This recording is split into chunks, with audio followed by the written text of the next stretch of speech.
اب میرے پاس ایک فون آیا، کہا کہ حضرت صاحب نے، جو الیاس قادری صاحب ہے امیر اہل سنت، انہوں نے ابھی پیٹرول بڑھا تھا تو انہوں نے جو ہے کہا تھا کہ بھئی تنخواہوں میں اضافہ کیا جائے، تو سب کی تنخواہوں میں اضافہ ہوا ان کی تنظیم میں، دعوت اسلامی میں.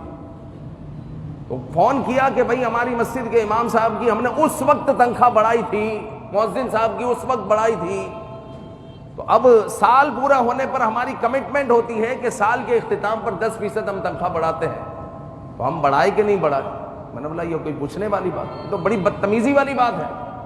بھائی وہ جو تم نے بڑھائی تھی اپنے پیر صاحب کے کہنے پر بڑھائی تھی، اور یہ ویسے ہی کمٹمنٹ ہے. پھر مزید یہ ہے کہ اگر کوئی ہل جل نہ ہوئی ہوتی، کوئی زیر و زبر معاملات نہ ہوتے تو ہم کہتے جری گنجائش ہے تو بڑھا لو ورنہ معذرت کر لو. جناب علی زیر و زبر ہو چکے ہیں معاملات، تو تمہیں تو یہ پوچھنا ہی نہیں چاہیے.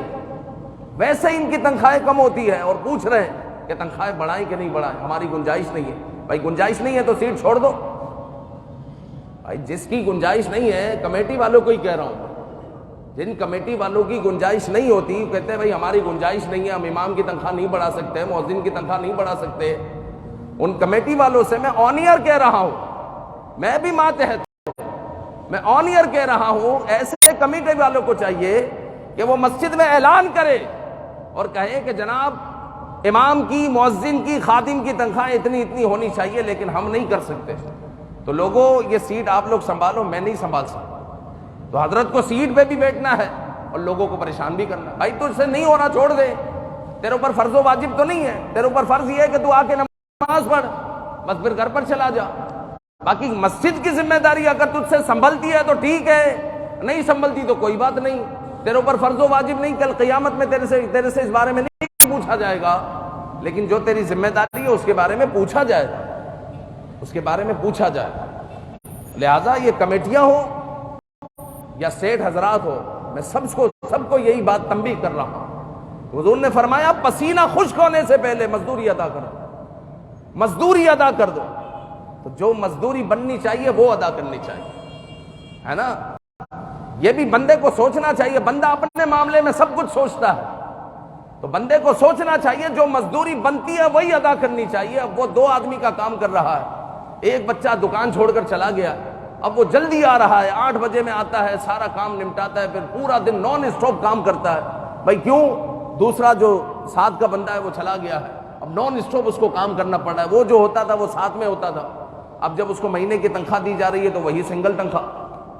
اب سیٹ کو بھی تو سوچنا چاہیے، بھائی اس نے نان اسٹاپ کام کیا ہے، اوور ٹائم لگایا ہے، تو اس نے جب اوور ٹائم لگایا ہے تو میں کچھ جو ہے اس کو زیادہ پیش کر دوں، میں اس کو زیادہ پیش کر دوں. لیکن رحم نام کی جو ہے چیز بعض اوقات نظر ہی نہیں آتی.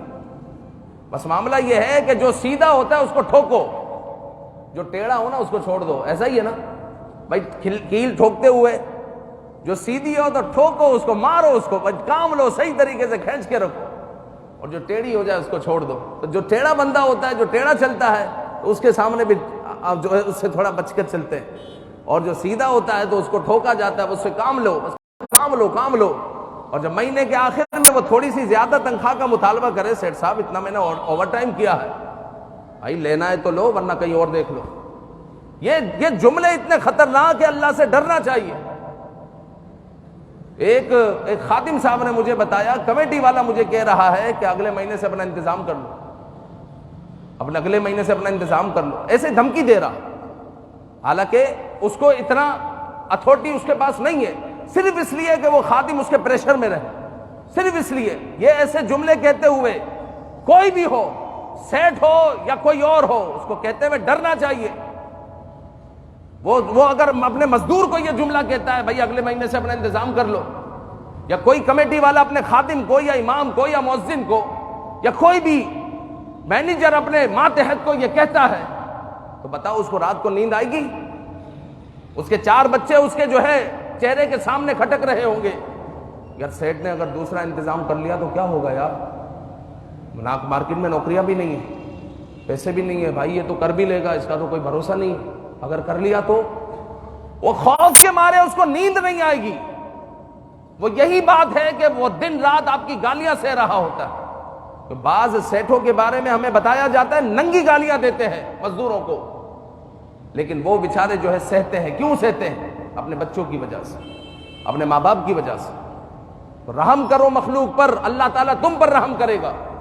اور یہ وعدہ ہے منبر رسول صلی اللہ علیہ وآلہ وسلم پر میں یہ کہہ رہا ہوں، یہ وعدہ ہے، رحم کرو مخلوق پر، اللہ تعالیٰ تم پر رحم کرے، اور رحم کرو اچھی نیت سے، کہ حضور نے فرمایا جو مخلوق پر رحم کرے، میرے کسی امتی پر رحم کرے، اس نیت سے کہ حضور کا امتی خوش ہو جائے، تو پھر میں خوش ہو جاتا ہوں، حضور علیہ السلام اس سے خوش ہو جاتے ہیں۔ کتنی بڑی خوشخبری ہے، اور جس سے حضور خوش ہو جائے تو اللہ خوش ہو جاتا ہے، اور جس سے اللہ خوش ہو جائے تو اس کا ٹھکانہ جنت ہے، اس کا ٹھکانہ جنت ہے۔ تو اپنے اپنے ماتحتوں کو دیکھو، اور جتنی تنخواہیں بڑھنی چاہیے اتنی بڑھاؤ، اور پھر مہنگائی کا یہ جو طوفان ہے یہ بھی ہماری وجہ سے،